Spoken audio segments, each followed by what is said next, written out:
So the TU Delft Solarboat team consists of students from 7 different faculties who put 1 year their study on hold to build a boat which runs 100% on solar energy.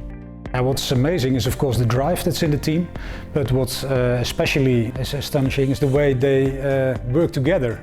Within a very short period they are able to develop a very complex system.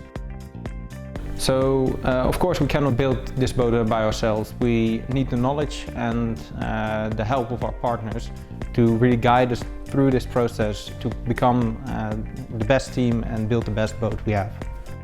We don't just support them financially, but we also like to involve our own engineers in the development process of the boat. Let them participate on specific problems, help them solve, giving feedback to the student team, which are really doing a beautiful job in building this boat.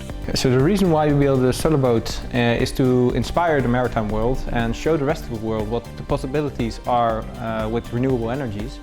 In order to have an impact on a more sustainable world. I think this is really showing us that we can do better with less energy, and I think it's not just changing the technology but also making people aware that you should use less energy, so being more efficient. And with this boat we became world champion and we showed the world what is possible with just a little amount of renewable energy.